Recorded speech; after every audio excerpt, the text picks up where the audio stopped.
Assalamu alaikum everyone. My name is Mutiba Zahid and I'm your English teacher. Welcome back to Connected Classroom.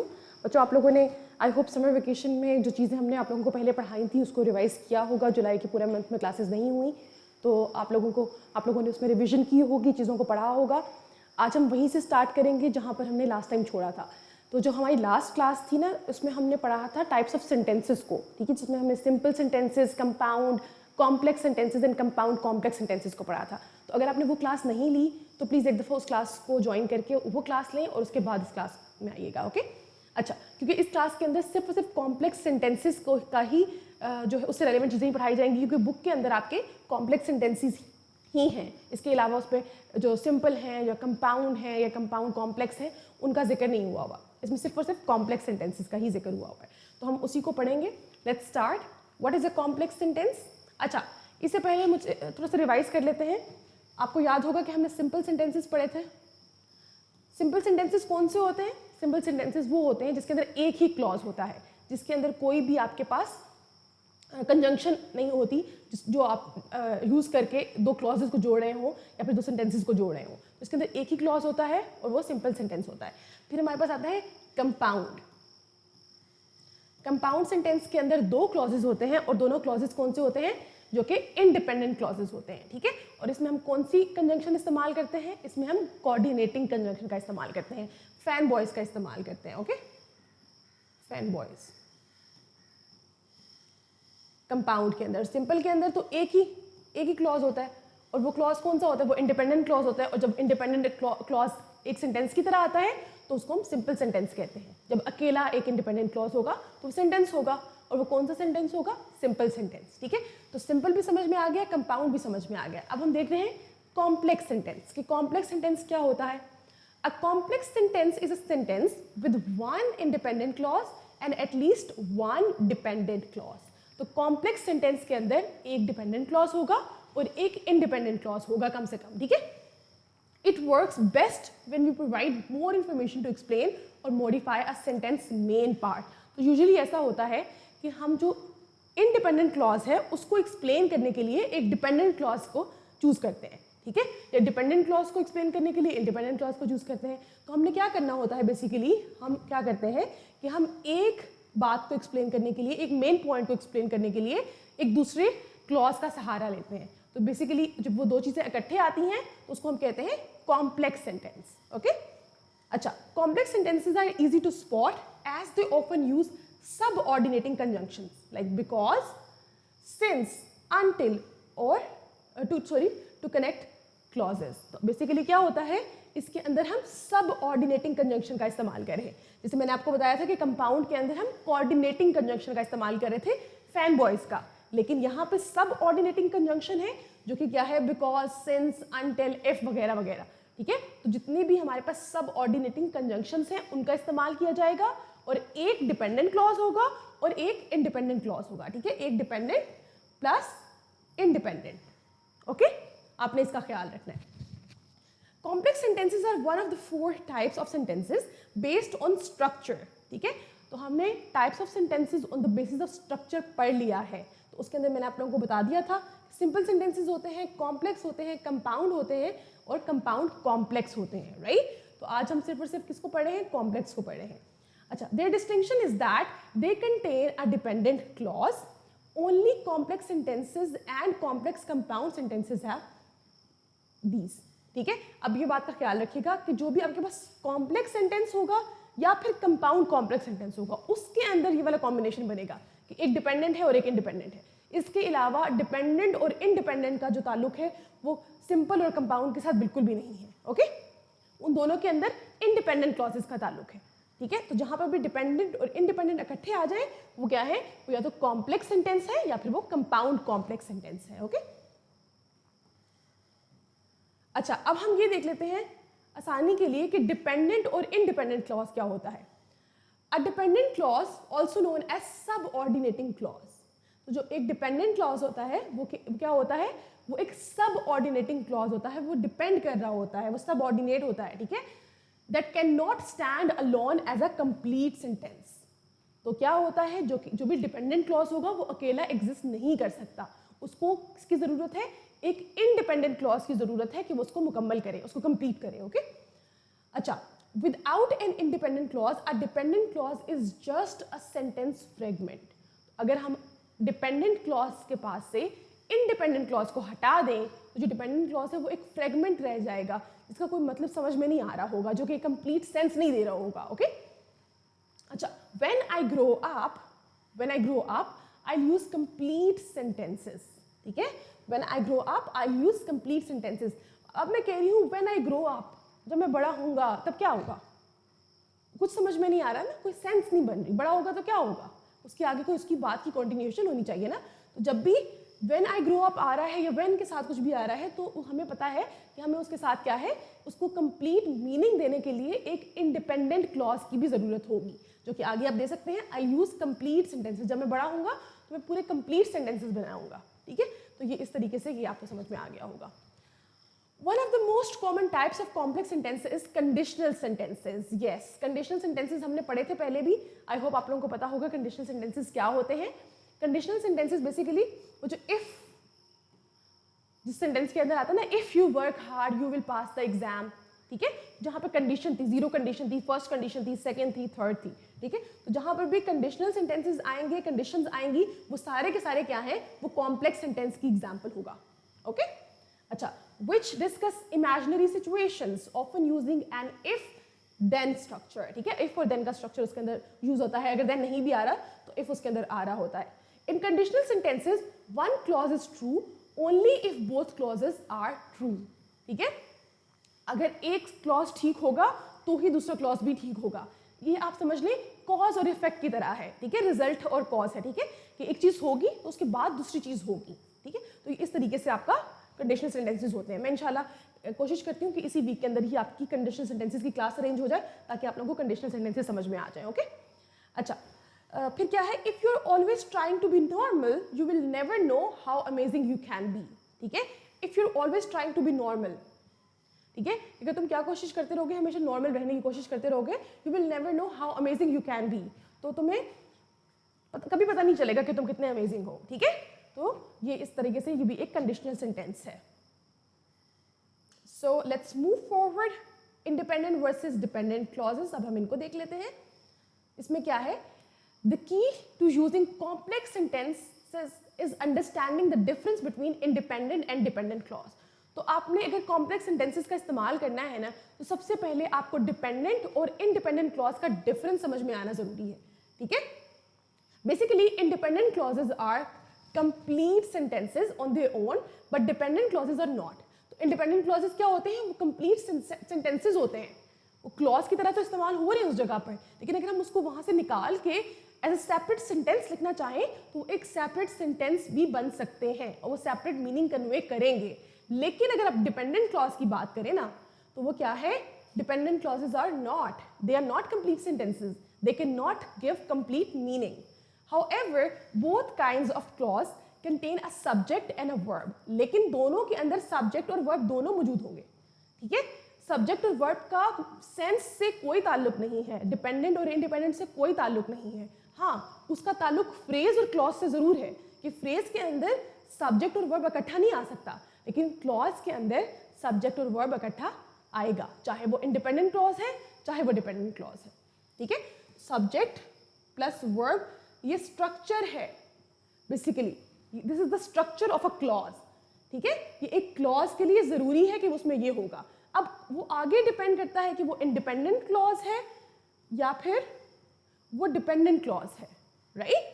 तो basically जो clause का structure है वो दोनों का ही सेम है, लेकिन बाद में चीज़ें डिफर करती हैं, बाद में डिफरेंस क्रिएट होता है कि सेंस दे रहा है या नहीं, वो इंडिपेंडेंट है या डिपेंडेंट है। अच्छा ओके, फिर हमने यहाँ तक पढ़ लिया था, but why is one a complete sentence but not the other. अब एक कंप्लीट है और दूसरा कंप्लीट क्यों नहीं है? The reason is that dependent clauses always start with subordinating conjunction. तो आपके जो डिपेंडेंट क्लॉजेज होते हैं वो किससे स्टार्ट होते हैं? वो सबऑर्डिनेटिंग कंजंक्शन से स्टार्ट होते हैं। ये एक बहुत बड़ी ट्रिक है, अगर आप इसको याद रख लें तो आपको कभी भी मुश्किल नहीं होगी इस चीज़ को आइडेंटिफाई करने में कि सबऑर्डिनेट क्लॉज कौन सा है और जो है वो मेन क्लॉज कौन सा है। In a way, these subordinating conjunctions turn independent clauses into dependent clauses. तो अगर आपने किसी इंडिपेंडेंट क्लॉज के साथ भी सबऑर्डिनेटिंग कंजंक्शन लगा दी है ना, तो वो सबऑर्डिनेटिंग कंजंक्शन उसको क्या बना देगी, वो उसको सबऑर्डिनेटिंग क्लॉज बना देगी या फिर उसको डिपेंडेंट क्लॉज बना देगी, ठीक है। अच्छा, फिर हमारे पास अब क्या है, कॉमन सबऑर्डिनेटिंग कंजंक्शंस हम देख लेते हैं। Because, since, if, until, when, even though, in case, while, now, that, before and after, ये सारी क्या है, ये सबऑर्डिनेटिंग कंजंक्शंस हैं। तो जिस दिन हमने कंजंक्शंस पढ़ी थी ना, टाइप्स ऑफ कंजंक्शन, उसमें मैंने आपको डिटेल में समझाया था कि आपके पास कौन कौन सी कंजंक्शंस होती हैं और किस किस कैटेगरी के अंदर आती हैं। तो जितनी भी सबऑर्डिनेटिंग कंजंक्शंस हैं जिस भी सेंटेंस में आ गई, वहां पर क्या है, वहां पर डिपेंडेंट क्लॉज मौजूद है, ओके। अच्छा, with a subordinating conjunction a clause becomes a description of another clause. तो जब भी आपके पास सबऑर्डिनेटिंग कंजंक्शन लग गई है क्लॉज के अंदर, तो वो क्या बन जाता है, वो डिस्क्रिप्शन बन जाता है किसी और क्लॉज की। In this way dependent clauses change the meaning of independent clauses. तो फिर क्या होता है, उसी तरह जो डिपेंडेंट क्लॉजेस होते हैं वो इंडिपेंडेंट क्लॉजेस का ही मीनिंग को चेंज कर देते हैं, ठीक है। अच्छा, फिर क्या है, you can not leave the school. अब ये एक सेंटेंस है, you can not leave the school, और ये कंप्लीट सेंटेंस है, राइट। ये एक इंडिपेंडेंट क्लॉज है, ये क्या है, ये एक इंडिपेंडेंट क्लॉज है और ये एक कंप्लीट सेंटेंस है। अगर हम इसको इस तरीके से देखें तो ये एक सिंपल सेंटेंस है, ठीक है। ये एक सिंपल सेंटेंस है और ये क्या कर रहा है, ये एक कंप्लीट सेंस दे रहा है, ये इंडिपेंडेंट क्लॉज है, राइट, मेन क्लॉज है। अब हम देखते हैं कि इसको हम किस तरीके से इसमें आगे क्या चेंजेस क्या आती हैं। This independent clause means that you must remain to school forever, you can not leave the school, कि आप स्कूल के अंदर ही रहेंगे हमेशा। इसका मतलब ये आ रहा है। Add a dependent clause to make a complex sentence that clarifies things further.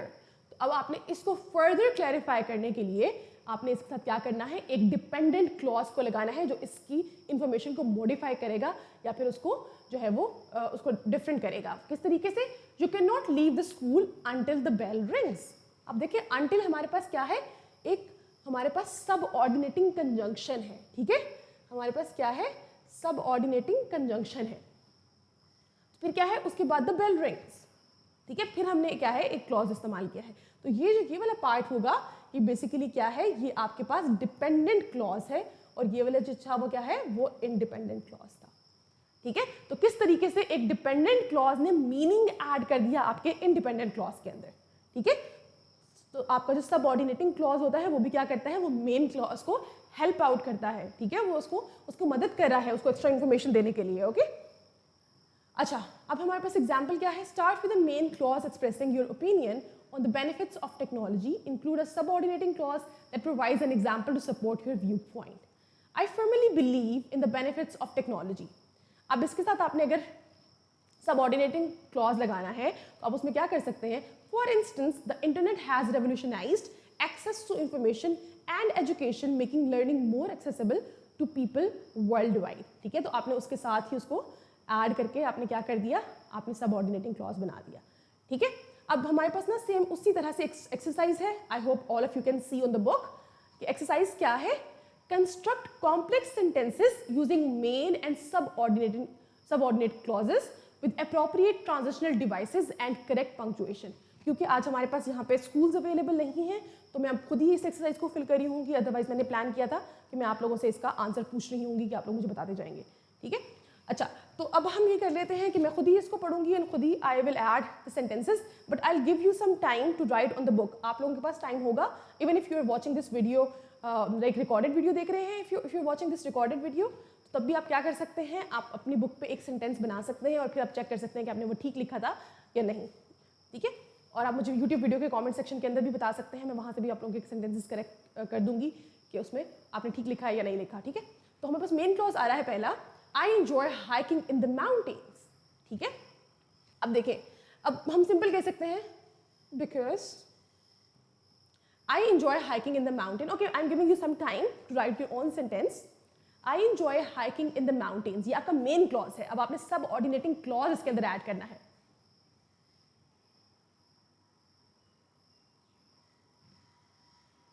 Because I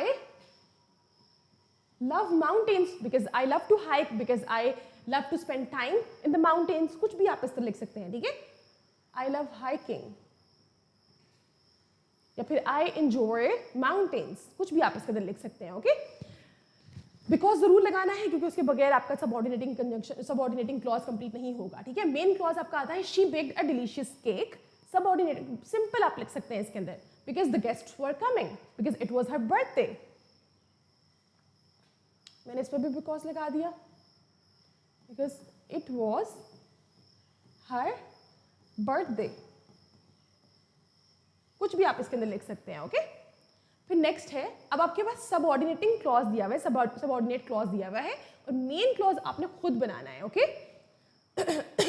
since my favourite band was performing, अब आप यहाँ पे ऐसे कर सकते हैं, I went to the concert, I went to the concert since my favourite band was performing, okay.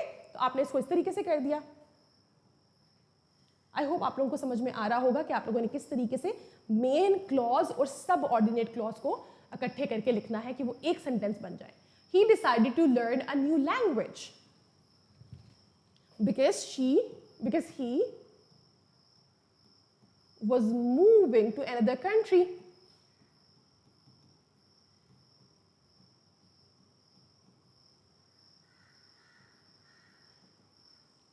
ठीक है, आप इसको इस तरीके से लिख सकते हैं।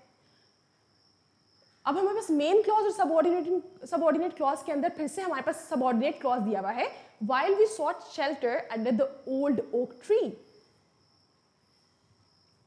they kept traveling while we sought shelter under the old oak tree, ठीक है। we kept traveling, they kept traveling while we sought shelter under the oak tree, ठीक है। तो इस तरीके से हो जाएगा। फिर अगला मेन क्लॉज आ रहा है, my cat loves to play with a ball of yarn, ठीक है। तो क्या है, my cat loves to play with a ball of yarn। अब इसके आगे आप कुछ भी ऐड कर सकते हैं, because it attracts her, because it attracts the cat, or because it has yellow color, because it has lovely color, कुछ भी आप इस तरीके से लिख सकते हैं, ठीक है। फिर हमारे पास आता है, because she had a prior commitment, she did not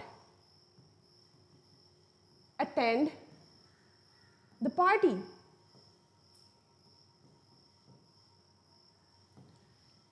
because she had a prior commitment, ठीक है। आप लोगों ने इसको इस तरीके से कर लेना है, ओके। Let's move forward. अब हमारे पास क्वेश्चन नंबर 8 है, the movie was scary until it became funny,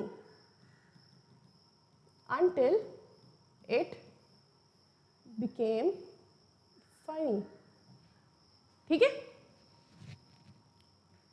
Until I switched on the light, आप कुछ भी इसको इस तरीके से कर सकते हैं, ठीक है। We planned a picnic in the park because the weather was pleasant, because we all were in town। आप कुछ भी बना सकते हैं, ठीक है। आपने कोई जरूरी नहीं है कि आप एक ही चीज पर स्टिक रहें, you can make any sentence. फिर लास्ट हमारे पास आ रहा है, after visiting the animal shelter, I adopted a cat after visiting the animal shelter, ठीक है। तो इस तरीके से आपने अपने सेंटेंसेस को फॉर्म करना है, ओके। Let's move forward. अब आगे हमारे पास क्या है, develop paragraphs using complex sentences. अब आपने पैराग्राफ डेवलप करना है कॉम्प्लेक्स सेंटेंसेस को यूज करते हुए। एक बात तो हमें यहाँ पे बहुत क्लियरली समझ में आ गई कि आप एक बात की लॉजिक अगले बात के अंदर करके अपनी हर चीज को आपस में कनेक्ट कर सकते हैं व्हाइल यूजिंग कॉम्प्लेक्स सेंटेंसेस, ठीक है। तो अब हमारे पास क्या है, one of the feature of strong academic writing is that it has a logical flow. ये बहुत इंपॉर्टेंट चीज है। Whenever you are writing something academically, you should know how to make it logically fluent, ठीक है। आपने उसको coherent कैसे करना है, आपने उसके अंदर कोहेरेंस कैसे क्रिएट करनी है, ठीक है। तो उस चीज़ के लिए बहुत ज़रूरी है कि आप लोगों को लॉजिकल फ्लो करनी आती हो, और उसके लिए क्या है, उसके लिए आपको इस तरह के सेंटेंसेस का इस्तेमाल करना है। Sentences should not be isolated, but each sentence should flow on logically form the one before it, ठीक है। तो क्या है, sorry, logically from the one before it. अब जो भी आप बात कर रहे हैं उसको पिछली बात से कनेक्ट करना ज़रूरी है, ठीक है। फिर क्या है, they should all build into a coherent and cohesive paragraph, ठीक है। आपके पैराग्राफ को कोहेरेंट और कोहेसिव होना चाहिए, वो आपस में वेल कनेक्टेड होना चाहिए, वो एक लॉजिकल फ्लो में आना चाहिए, उसके अंदर प्रॉपर एक उसको लॉजिकल ऑर्डर उसके अंदर फॉलो किया होना चाहिए, ठीक है। Sentences can follow each other in the following veg, इस तरीके से वो सेंटेंस का स्ट्रक्चर फॉलो किया जा सकता है कि आपने आर्ग्यूमेंट दिया और काउंटर आर्ग्यूमेंट दे दिया, आपने ओपिनियन दिया, उसको सपोर्टिंग एग्जाम्पल दी, आपने ओपिनियन दिया, आपने सपोर्टिंग रीजन दे दी, आपने लिस्टिंग की है किसी भी चीज़ की, आप उसको आपने कोई चीज़ डिस्कस की, आपने एग्जाम्पल में उसकी लिस्टिंग दे दी, ठीक है।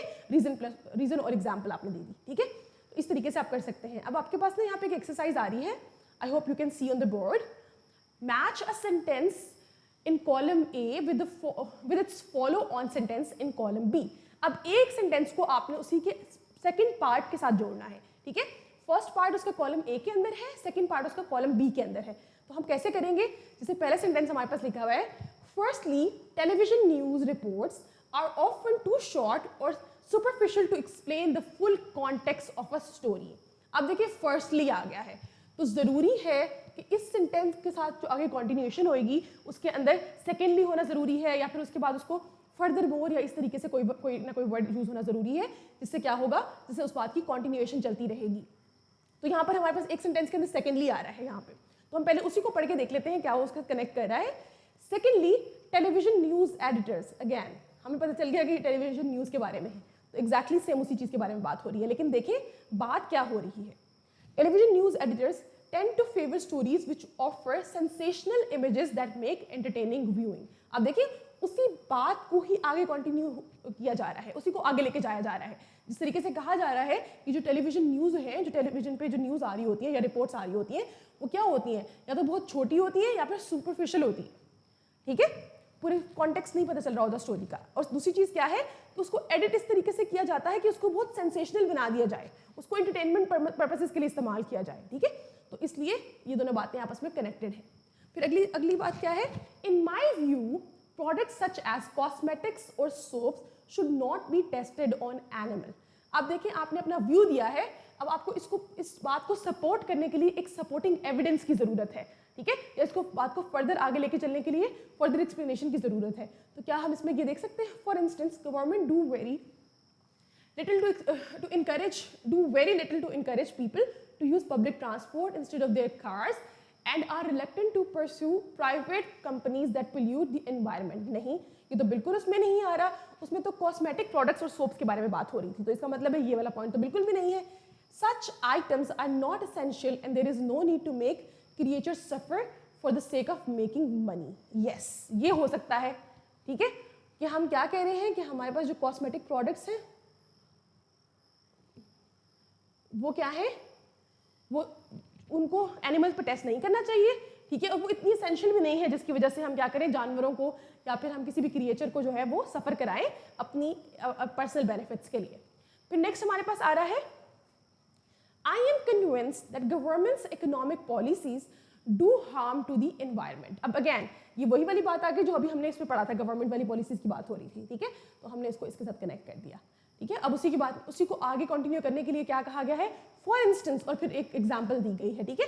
फिर अगली हमारे पास जो लास्ट पॉइंट है वो क्या है, some people believe that the only way to prevent crime is to enforce strict punishments, ठीक है, और वो क्या है, उसके बाद हमारे पास आखिरी पॉइंट बच गया है, however statistics show that more severe punishments do nothing to reduce crime rates. तो ये क्या है, ये काउंटर उसके पास आर्ग्यूमेंट आ गया, ठीक है, जो एक आर्ग्यूमेंट आपने दिया उसके बाद आपने उसको काउंटर आर्ग्यूमेंट दे दिया कि ठीक है पनिशमेंट जो है वो स्ट्रिक्ट जो पनिशमेंट्स हैं वो क्राइम को ख़त्म करेंगी, लेकिन क्या है कि स्ट्रिक्ट पनिशमेंट्स भी जो हैं वो क्राइम्स को रिड्यूस नहीं करती हैं, ठीक है। तो इस तरीके से आपने अपने सेंटेंसेस को फॉर्म करना होता है whenever you writing a paragraph, और जब भी आप एकेडमिक राइटिंग के अंदर कुछ भी कर रहे हो, ठीक है। फिर अब मेरा ख्याल है आज की क्लास के लिए इतना काफ़ी है। अब इंशाल्लाह हम पेज नंबर 102 से स्टार्ट करेंगे in the next class tomorrow, ठीक है। That's all for today. I hope I'll see you tomorrow in the next class. Allah Hafiz everybody.